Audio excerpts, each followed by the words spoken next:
बच्चों, आज क्या है? आज है अशोक के अभिलेख।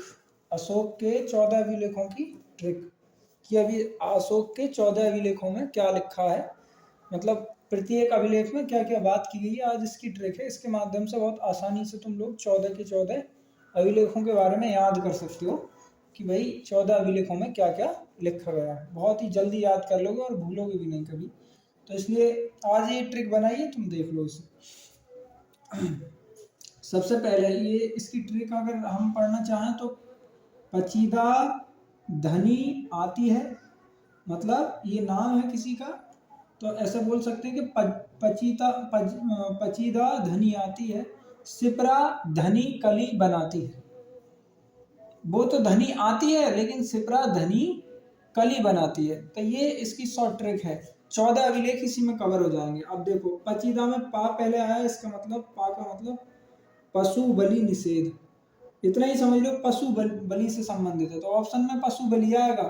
पहले अभिलेख में क्या है? पशु बलि। अब दूसरे में चा आया, ची, तो ची का मतलब चिकित्सा दूसरे में है। कौन सी है? चिकित्सा। दूसरे अभिलेख में क्या है? चिकित्सा। और दोनों के लिए चिकित्सा है, पशु के लिए भी और मनुष्य के लिए भी चिकित्सा। उसके दूसरे अशोक के दूसरे अभिलेख में क्या वर्णन किया गया है? तो वर्णन किया गया है कि चिकित्सा पशु और मनुष्य दोनों के लिए चिकित्सा व्यवस्था की गई थी उस टाइम पर। तीसरे नंबर पर है दा। तो दा का मतलब है दौरा करना। क्या करना? दौरा। तो तीसरे अभिलेख में अशोक ने बोला है, अपने सभी अधिकारियों से कहा है कि वो हर 5वें वर्ष क्या करें? पूरे राज्य में जाएं और वहाँ की व्यवस्थाएं देखें, मतलब पूरे राज्य का दौरा करें, ग्रामीण क्षेत्र में भी जाएं, सब जगह जाएं और वहाँ जो भी व्यवस्थाएं खराब है उन्हें ठीक करें। तो ये तीसरे अभिलेख में कहा है। अब चौथा, अगर तुम चाहो तो ये यहाँ पर नंबरिंग ना कर करके हम लोग नंबरिंग हम इनके ऊपर ही कर सकते हैं। जैसे पा के ऊपर 1 कर लो कि ये पहले का है, ये दूसरे का है, ये तीसरे का है। अब चौथे पर आ जाओ, तो चौथे में क्या कहा है? तो चौथे का मतलब धा। धा का मतलब है धम। भैरी घोष की जगह अशोक ने धम घोष स्वीकार कर लिया। 5वें पर कौन है? तो 5वें पर है नी। नी का मतलब नियुक्ति। तो नियुक्ति की उसने। नियुक्ति किसकी की बताओ? बाकी सब अधिकारी तो उसके पास पहले से ही थे, जब पूरा राज्य चला रहा था तो भी बाकी सब प्रकार के अधिकारी तो होंगे, लेकिन पहले धार्मिक व्यवस्था पर उतना वो ध्यान नहीं देता था। लेकिन युद्ध के बाद उसने क्या किया कि धार्मिक व्यवस्था पर भी और ज्यादा उसने ध्यान देना स्टार्ट हुआ।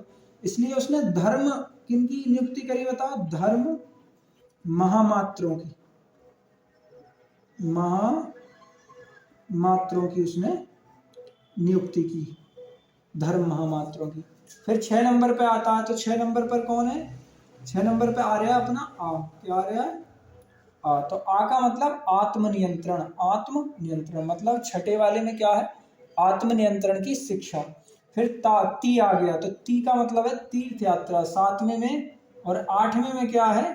तीर्थ यात्रा है। ये ध्यान रखना, ये 7 और 8 दोनों में तीर्थ यात्रा है। 7 यहाँ पर भी समझ सकते हो कि ये 7 और 8 2 में है। तो 7 में बेटा वो सम्मान करता है।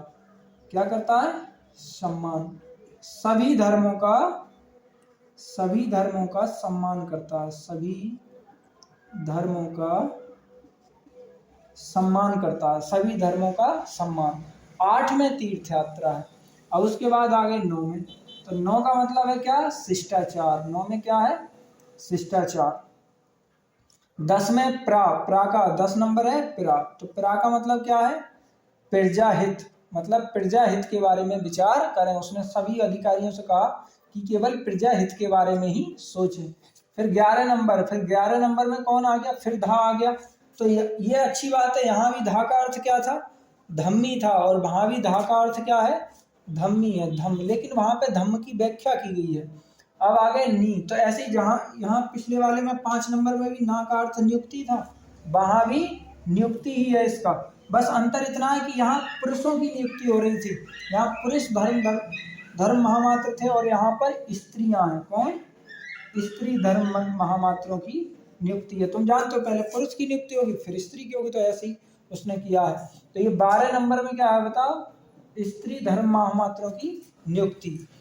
फिर आता है 13 नंबर, तो 13 नंबर में कली आया, तो कली का मतलब कलिंग, कलिंग युद्ध का, और कलिंग उसके में क्या है, कलिंग युद्ध है, क्या है, कलिंग युद्ध। और फिर इसके बाद 14 नंबर आता है, एक ही बचता है फिर 14, तो 14 का बनाती है, बनाती का मतलब धार्मिक बनाना, धार्मिक बनाना। तो उस 14वें नंबर में जो अशोक ने क्या कहा, सब लोगों को कहा कि भाई कैसे बनिएगा, कि धार्मिक बनिएगा, धार्मिक जीवन बिताइएगा। तो अब तुम्हारे लिए ये बहुत आसान हो गए होंगे।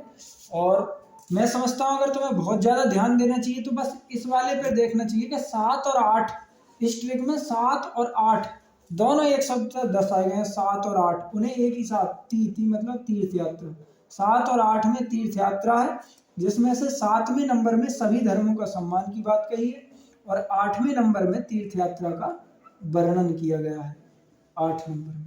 तो ये बात जरूर ध्यान रखना, बाकी बहुत आसान हो जाएगा, इस ट्रिक को तुम 2-3 बार देखना।